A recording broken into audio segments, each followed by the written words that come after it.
कठपुतली बनकर जीना मंजूर नहीं। रिया, ज़रा इधर आना, सुमित जी ने आवाज़ लगाई। रिया रसोई में सब्जी बना रही थी। उसे छोड़कर कैसे तुरंत आती, इसलिए गैस ही बंद करके आ गई।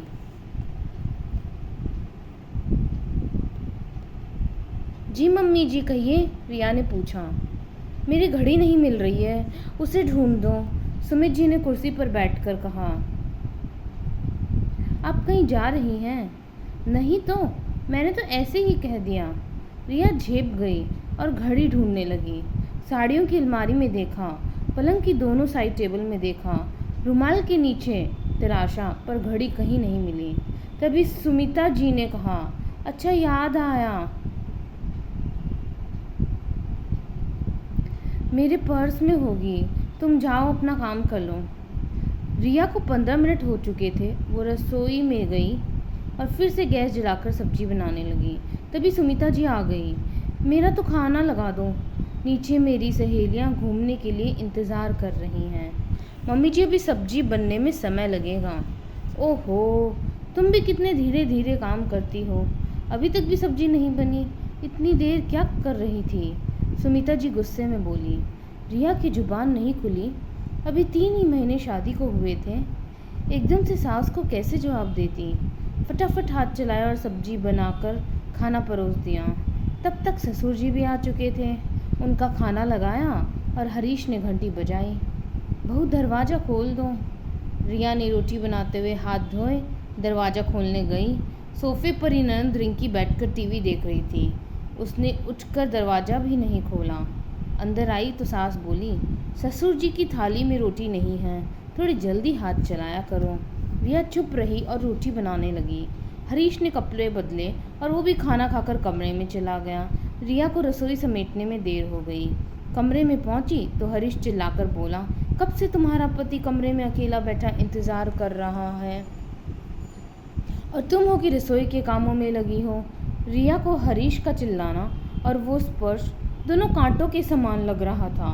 सुबह रिंकी कॉलेज जा रही थी तो उसने कहा, भाभी मेरा टॉप आपने प्रेस नहीं किया, आपको रात को कहा था, आपको तो कुछ याद ही नहीं रहता। नाश्ता बनाने में व्यस्त रिया कुछ कहती, इससे पहले रिंकी बोली, अब नाश्ता तो दे दो, मुझे देर हो जाएगी। दीदी, आप तो 9 बजे जाने वाली थी, अभी तो 8 ही बजे हैं, इतनी जल्दी नाश्ता नहीं बना। रिया के इतना कहते ही रिंकी गुस्सा हो गई। मम्मी, भाभी को समझा लो, मुझसे कितने सवाल करती हैं, मेरी मर्जी, मैं 9 बजे कॉलेज जाऊं या 8 बजे, इतना काम तो नाश्ता बनाना है और वो अभी तक बना नहीं है। सुमिता जी का भी पारा चढ़ गया। बहू, तुम्हें रिंकी के जीवन में दखलंदाजी देने का कोई हक नहीं है। वो कितने बजे कहीं भी जाए, ये उसकी मर्जी है। रिया ने चुपचाप काम किया और अपने कमरे में आ गई। आंखें भरी हुई थी, दिल में दर्द था। उसकी तो कोई गलती भी नहीं थी। इस घर में जो देखो वो उस पर चिल्लाता है, अपने इशारों पर नचाता है। वो कोई कठपुतली है जो सबके इशारों पर नाचती रहे। 3 महीने पहले चाचा चाची ने उसकी शादी की थी। माता पिता बचपन में एक दुर्घटना में चले गए थे। चाचा चाची भी इसी तरह हर छोटी बात पर चिल्लाते रहते थे, सारा दोष उसी का बताते रहते थे। हर बार वो चुप हो जाती थी, सहम जाती थी। यही आदत उसकी यहाँ पर भी है। सोचा था शादी के बाद तो शक मिलेगा, पर हरीश भी गुस्सैल स्वभाव के हैं। गलती हो या न हो डांट देते हैं। रिया की चाची की बेटी ज्योति ही थी जो उसको समझाती थी, जो हर बात में रिया का ही साथ देती थी। अपने मम्मी पापा के गलत व्यवहार का ज्योति भी विरोध करती थी, पर उसे डांट कर चुप करा दिया जाता था। रिया ने ज्योति को फ़ोन किया। ज्योति, आज भी मुझे डांट पड़ी, समझ नहीं आता कि ईश्वर ने मेरी किस्मत किस कलम से लिखी है। ना मायके में सुख मिला, ना ही ससुराल में सुखी मिला। मैं बहुत परेशान रहती हूँ, कोई मेरी बात नहीं सुनता और समझता ही नहीं है। और रिया सुबकने लगी। जीजी, कब तक रोती रहोगी, जवाब देना सीखो। इस तरह तो आपकी ज़िंदगी नरक हो जाएगी। आप इस घर में थे तो एक उम्मीद थी कि आगे घर परिवार शायद अच्छा मिलेगा, पर अब इसके आगे कोई उम्मीद नहीं है। आपको खुद अपनी किस्मत संवारनी होगी, गलत का विरोध करना होगा। मैं क्या कर सकती हूँ, मुझसे तो बोला भी नहीं जाता है। रिया रोते हुए बोली। पहले तो आप रोना बंद करो, मजबूत बनो, बड़ों का सम्मान करो पर गलत का विरोध भी करो। हर किसी की आवाज़ पर अपना काम छोड़कर मत भागो। पहले जो काम हाथ में है उसे निपटाओ फिर जाओ। ज्योति से बात करके रिया को बड़ी तसल्ली मिली। उसने अपनी माँ को मन ही मन याद किया और सो गई। अगले दिन सुबह रसोई में काम कर रही थी तो सास ने फिर आवाज़ लगाई, पर रिया काम करती रही। दनदनाती हुई सास रसोई में आई और बोली, तुम्हें सुनाई नहीं देता? मैं कब से बुला रही हूँ। मम्मी जी, मैं रिंकी दीदी के लिए नाश्ता बना रही थी, उन्हें देर हो जाएगी। रिंकी को 9 बजे कॉलेज जाना है, अभी तो 7 ही बजे हैं, इतनी क्या जल्दी है, बाद में बना लेती। पहले कमरे में आ, मुझे वो नीली साड़ी निकाल कर दे दें। मम्मी जी, कल रिंकी दीदी 9 बजे की जगह 8 बजे चली गई थी, आज पता नहीं 7 बजे ही चली जाए तो। साड़ी मैं बाद में ढूंढ लूँगी, अभी नाश्ता पहले ज़रूरी है। रिया का जवाब सुनकर सास चुप हो गई। भाभी, आपने मेरी इस ड्रेस को प्रेस नहीं किया?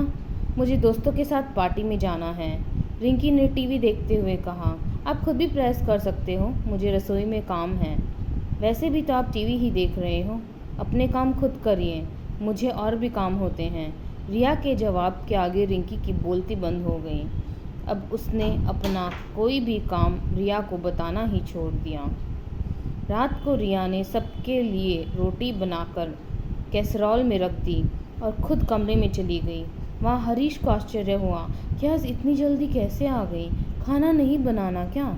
खाना बनाकर रख दिया, जिसको खाना है वो लेकर खा लेगा। अब गर्म फुलके सेकने के चक्कर में मैं क्यों समय बर्बाद करूं? मैं क्या सारा समय रसोई के कामों में ही लगी रहूंगी?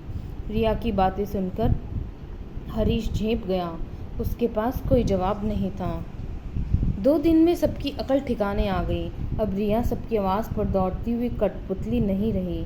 सब लोग खाना खा रहे थे, घंटी बजती है, पर रिया अपने हाथ का काम छोड़कर नहीं जाती है। सब कहते रहे, पर वो एक कान से सुनकर दूसरे कान से निकालने लगी। सबको समझ आ चुका था कि अब रिया के रंग ढंग बदलने लगे हैं। सबकी आवाज़ धीमी हो गई। रिया घर की सभी जिम्मेदारियां निभाती थी, पर अपने तरीके से। पूरा घर रिया ने संभाल रखा था, तो कोई कुछ भी नहीं बोलता था। ज्योति ने हिम्मत दी तो रिया इतना बड़ा कदम उठा पाई। चुपचाप सहने वालों को सभी सुनाते हैं, क्योंकि वो सुनती हैं। जवाब देने लगो तो सब कहना सुनना छोड़ देते हैं। हम गलती करें तो हमें डांट भी खानी चाहिए, पर बिना गलती के बातें सुनाई जाएं, हर समय दबाया जाए, ऐसे में तो बोलना चाहिए। पाठकों, आपके इस बारे में क्या विचार है? सचमुच ऐसा होता है। कुछ घरों में बहुओं को कठपुतली के समान नचाया जाता है, हर काम के लिए उसे दौड़ाया जाता है और डांटा फटकारा भी जाता है। बहू भी इंसान है, कोई कठपुतली नहीं जो आपके इशारों पर नाचती रहेगी। उसकी अपनी भी मर्जी होती है। आप मुझे भी फॉलो कर सकते हैं। धन्यवाद।